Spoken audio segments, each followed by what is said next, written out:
Joining me now is Professor of International Relations at the University of Abuja, Professor Saleh Dauda. He joins me from our studio in Abuja. Professor Saleh, thank you for joining me on the program today. Thank you very much. I appreciate it. Now, I want to begin with your thoughts on President Biden's visit to the Middle East. How important do you think this was for America? Well, to properly appreciate President Biden's visits to the Middle East, you have to understand it within the context of the issue of human rights in the United States foreign policy. This thing became so prominent in 1976 when Jimmy Carter came out with the policy of human rights as an instrument of America's foreign policy. Unless we forget that America is the only country in the world that has the machinery, the elements of national power to prosecute a global foreign policy agenda. And regarding President Biden's visits to the Middle East and more especially Saudi Arabia is testimony to the fact that in international relations, in most cases, economic interests overrides other foreign policy principles. Remember, Biden, during the election, had described the Saudi government as a pariah government, and therefore he would have nothing to do with the government. But with the reality on the ground, it becomes very expedient that America must do business with Saudi Arabia. So it has very important significance as far as America is concerned.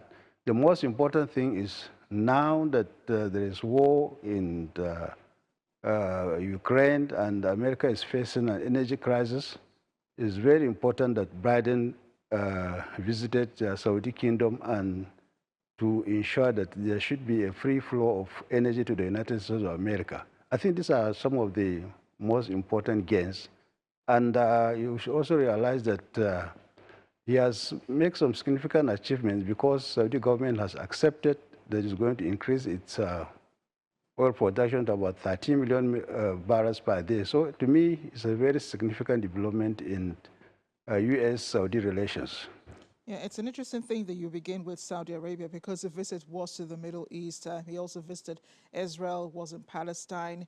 He met with the Iraqi Prime Minister and also met with the UAE Minister. But since you began with the Saudi Arabia visits, let's continue from there. From the moment that, he met with the Saudi Crown Prince, Mohammed bin Salman, and the fist bump, he received much criticism back home. And many people said America is weak. The U.S. president trying to once again rekindle relations with Saudi Arabia. Biden shouldn't be described as a weak president because he is being realistic in global politics. In foreign policy, economic consideration do override any other consideration. Now, his popularity at home is dwindling simply because of the price of gas, and that Saudi Arabia is in a position to offset that problem. So his engagement in Saudi Arabia is born out of the economic necessity of the United States of America. And I said earlier on that in foreign policy and international relations, economic consideration, national interests override all other consideration.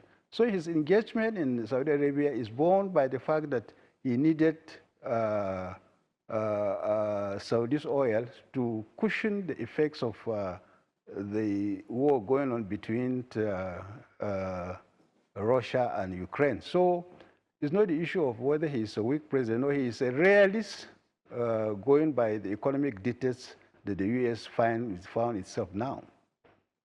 Yeah, but some others would say there is a similarity between President Biden's visit to Saudi Arabia and former President Donald Trump's visit to Russia after, of course, the U.S. government had accused Russia of intervening in the U.S. elections that brought Donald Trump into power. And I remember that President Trump did say he also asked Putin if he had interfered in America's elections. He asked him 3 times and he said Putin denied it.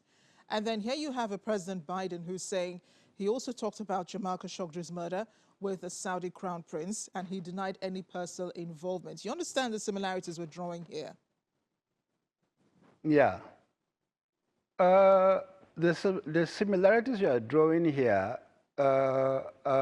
one can say that in the case of President Trump's visit to Russia, I don't think there was any economic necessity. And as I said earlier on, the economic necessity forced Biden to visit Middle East and more especially Saudi Arabia. So the economic necessity is the overriding factor. And foreign policy or international relations is not conducted on the basis of moral high grounds. Rather, it is conducted on the basis of economic interests. And the economic reality, the economic interest in America as it is today, made it necessary for Biden to engage the Saudi government. Mind you, he too, Biden, is facing a sort of a credibility problem in the United States of America simply because of the prices, the cost of gas in the United States of America. So you don't conduct foreign policy or international relations on the basis of moral principles, but on the basis of economic necessity.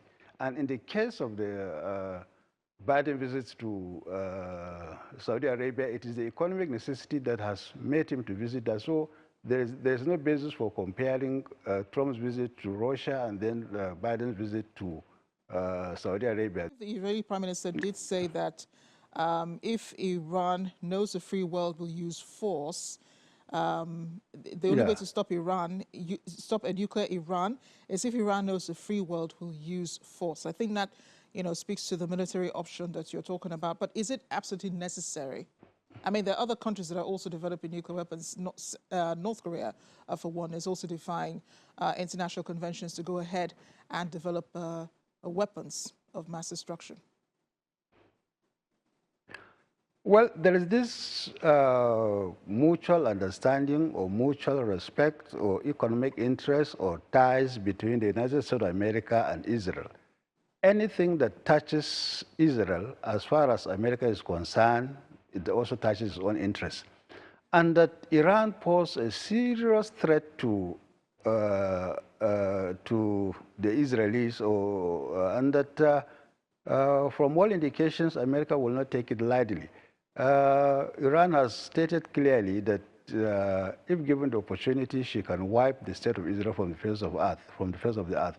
Therefore, anything that touches the state of Israel also touches the interests of the United States of America. I think it's on that basis that the free world are advocating that, or the Israeli Prime Minister is saying that if Iran persists in developing its nuclear potentialities, then the military option should not, the military option should be on the table if it becomes. I don't think whether North Korea poses a direct threat to the state of Israel, as Iran is now, right now.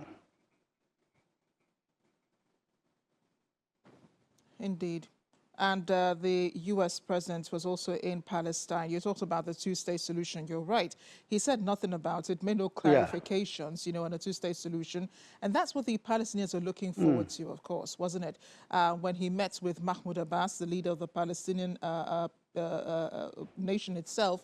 And then, of course, they probably also wanted him to speak to, the journalist, the Palestinian journalist who was killed by Israeli forces in the West Bank, and he also disappointed them with no mention of that as well. What sort of relationship do you think the U.S. really has with Palestine? My little understanding is that whether Democrat or under Republican, the United States of America, they have a very soft spot for the state of Israel.